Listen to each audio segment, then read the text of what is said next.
అంటే YCP party నుంచి నేను వచ్చిన ఎక్స్లో వచ్చిన మెసేజ్ చూశాను. అలాగే ఈరోజు సాక్షిలో వాళ్ళు రాసిన ఆర్టికల్ కూడా నేను చూశాను. వాళ్ళు ఏం చెప్తారు అని అంటే, ఈ 2025-26 ఆర్థిక సంవత్సరంలో బడ్జెట్ అప్పులు ఇప్పటికీ 90,540 కోట్ల రూపాయలు చేశారు.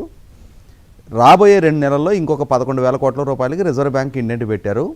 ఒక ఆర్థిక సంవత్సరంలో ఒక రాష్ట్ర ప్రభుత్వం 101,540 కోట్ల రూపాయలు అప్పులు చేయడం అనేది రిమార్కబుల్. అసలు అంటే అంతటి అప్పు చేయటం అనేది ఊహించలేము మనం.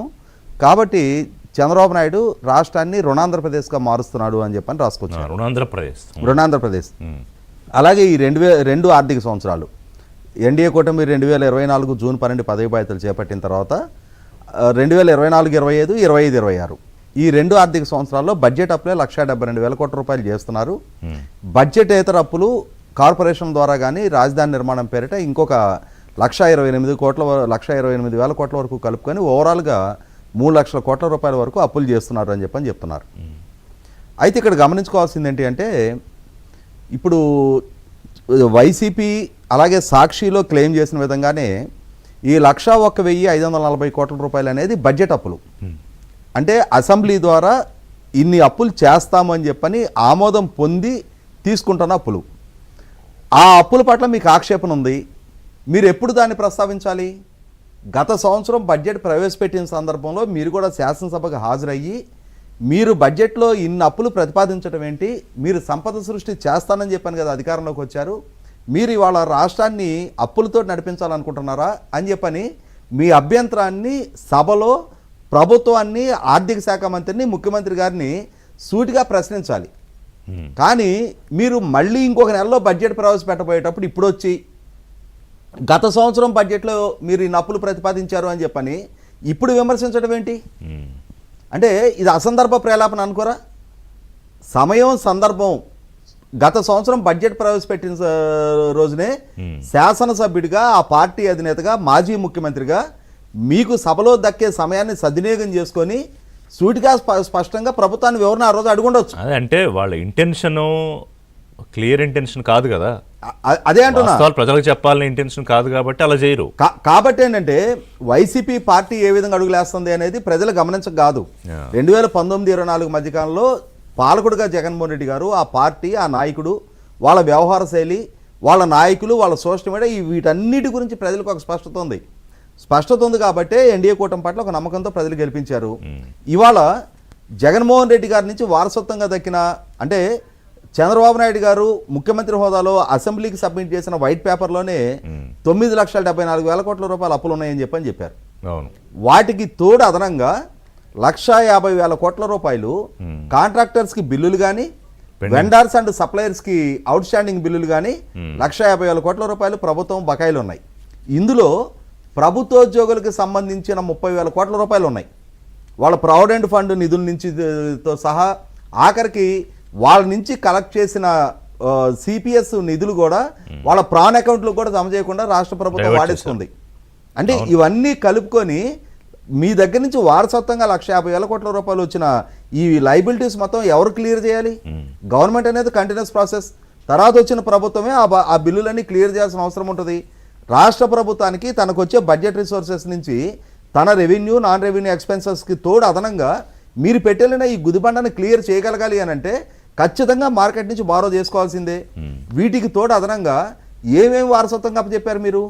గోతుల పట్ల రోడ్ల నుంచి మొదలుపెట్టి ఇవాళ గత అక్టోబర్లో 4,500 కోట్ల రూపాయలతో, ఏది 2024 అక్టోబర్లో, 25 కాదు, 24 అక్టోబర్లోనే పంచాయతీరాజ్ అండ్ రూరల్ డెవలప్మెంట్ నుంచే 4,500 కోట్ల రూపాయలతోటి పల్లె పండుగ అని చెప్పని గ్రామాల్లో పనులు టేకప్ చేసే పనులు, అంటే పనులు చేసే శాంక్షన్ ఇచ్చారు. సంక్రాంతి నాటికి పూర్తి చేయాలని ఒక లక్ష్యంతో పెట్టుకున్నారు. వీలైనంత త్వరితగతిన పూర్తి చేశారు వాటిని అన్నింటినీ. మళ్ళీ ఈ సంవత్సరం కురిసిన వర్షాలకి మళ్ళీ రోడ్లన్నీ గోతులు పడ్డాయి. మళ్ళీ ఇప్పుడు కేంద్ర ప్రభుత్వ సాస్కీ నిధులతోటి, మళ్ళీ రాష్ట్ర ప్రభుత్వ మ్యాచింగ్ గ్రాంట్లతోటి మళ్ళీ ఇప్పుడు రోడ్లన్నీ మళ్ళీ ఫామ్ చేయడం మొదలుపెట్టారు. ప్యాచ్ వర్క్లు బిగిన్ చేస్తూ ఉన్నారు, హౌసింగ్ బిగిన్ చేస్తూ ఉన్నారు. అలాగే ప్రభుత్వోద్యోగులకి, పెన్షనర్లకి 1వ తారీఖు రోజు రిటైర్ అయిన ప్రభుత్వోద్యోగులు మాట పెన్షనర్లు, సామాజిక పెన్షన్ గురించి కూడా చెప్పట్లా నేను, వాళ్ళకి టంచన్గా 1వ తారీఖు రోజు జీతాలు ఇవ్వగలుగుతూ ఉన్నారు. రిటైర్ అయిన ఉద్యోగులకి పెన్షన్ ఇవ్వగలుగుతూ ఉన్నారు. అలాగే ప్రభుత్వోద్యోగులకి మీరు పెట్టిన 30,000 కోట్ల రూపాయల బకాయిల్లో ఆల్మోస్ట్ 40 to 50% ఇప్పటికి క్లియర్ చేశారు. ఇంకా మిగిలిన కూడా భవిష్యత్తులో క్లియర్ చేయడానికి వాళ్ళకి అష్యూరెన్స్ ఇచ్చున్నారు. ఇట్లాంటి పరిస్థితుల్లో ఒక అభివృద్ధి దిశగా రాష్ట్రం అడుగులేస్తా ఉన్నప్పుడు 100% రాష్ట్రానికి కూడా అప్పులు చేయాల్సిన అవసరం ఉంటుంది. ఇవాళ మనకి వ్యక్తుల జీవితాల్లో తెలిసేనే మనకి వ్యసనాల పాలయ్యి ఏ తాగుడుకో ప్యాకెట్కో అప్పులు చేసేవాళ్ళు ఉంటారు. అదే సందర్భంలో పిల్లల చదువుల కోసం ఇప్పుడు ప్యానెల్లో ఉన్న నలుగురు గ్రామీణ ప్రాంతాల నుంచి వచ్చిన వాళ్ళమే. మనకు తెలుసు ఒక 4 ఎకరాల రైతు ఉంటే అతను ఇంటి దగ్గర పాడి మీదో దేని మీదో కుటుంబాన్ని గడుపుకుంటా ఈ 4 ఎకరాల మీద వచ్చే ఆదాయం ఖర్చులు బాను మిగిలిన ఆదాయాన్ని జాగ్రత్త చేసుకుంటా ప్రతి 2-3 సంవత్సరాలకి పక్కన పొలం 1 ఎకరం 2 ఎకరాలు అమ్మకానికి వస్తే అవసరమైతే కొంత అప్పు చేసైనా ధైర్యం చేసి కొంటాడు. అలా ఆస్తి కొనుక్కోటానికి అప్పు చేసేదాన్ని ఈ అప్పుల పాలయ్యాడని చెప్పని అంటే పిల్లల చదువుల కోసం అవసరమైతే ఇతను ఆర్థిక క్రమశిక్షణ పాటిస్తా ఎదుగుతున్నాడు అని చెప్పని మా దగ్గర డబ్బులోనే నీకు కావాలని అడిగి అతన్ని సపోర్ట్ చేస్తారు. అదే సందర్భంలో ఇందాక నేను ప్రస్తావించినట్టుగా వ్యసనాల పాలయ్యి బాధ్యత రాహిత్యంతో ఆర్థిక క్రమశిక్షణ పాటించిన వ్యక్తి ఎవరైనా ఉంటే అతనికి ఆస్తున్నా కూడా అప్పు ఇవ్వడానికి ఎవరు ముందుకు రారు. అదే జరిగింది కదా 2024 అదే అంటున్నా. ఇవాళ 2019కి ముందు చంద్రబాబు నాయుడు గారి ప్రభుత్వం రాజధాని కోసం అని చెప్పని 2,000 కోట్ల రూపాయలు ముంబై స్టాక్ ఎక్స్చేంజ్ లో బాండ్స్ పెడితే 1.5 అవర్లో సబ్స్క్రైబ్ అయినాయి. మరి అదే సందర్భంలో జగన్మోహన్ రెడ్డి గారి ప్రభుత్వం కూడా లిక్కర్ బాండ్స్ ఇష్యూ చేసింది. అంటే మొదటిసారి 8,300 కోట్ల రూపాయలు లిక్కర్ బాండ్స్ కాక మళ్ళీ రెండోసారి లిక్కర్ బాండ్ ట్రై చేస్తే అసలు సబ్స్క్రైబ్ కాలేదు. రాష్ట్ర ప్రభుత్వ బ్రాండింగ్ దెబ్బతింది ఆ రోజున. కళ్ళ ముందు కనిపిస్తా ఉన్న వాస్తవాలు ఈ విధంగా ఉంటే ఇవాళ ఇండస్ట్రియలైజేషన్ ఇన్ఫ్రాస్ట్రక్చర్ మెరుగవుతోంది, వెల్ఫేర్ ప్రాపర్ గా ఇంప్లిమెంట్ అవుతా ఉంది. ప్రభుత్వోద్యోగులకి ఇంకా ఉన్నాయి, అపరిష్కృతంగా ఉన్న అంశాలు చాలా ఉన్నాయి. వాళ్ళకి ఐఆర్ కానీ పిఆర్సీ ఇష్యూస్ లో ఇంకా పెండింగ్ ఉన్నాయి. కానీ గ్రాడ్యువల్ గా పాలన ఒక గాడిన పడతా ఉంది, రాష్ట్ర బ్రాండింగ్ పురోగమిస్తా ఉంది.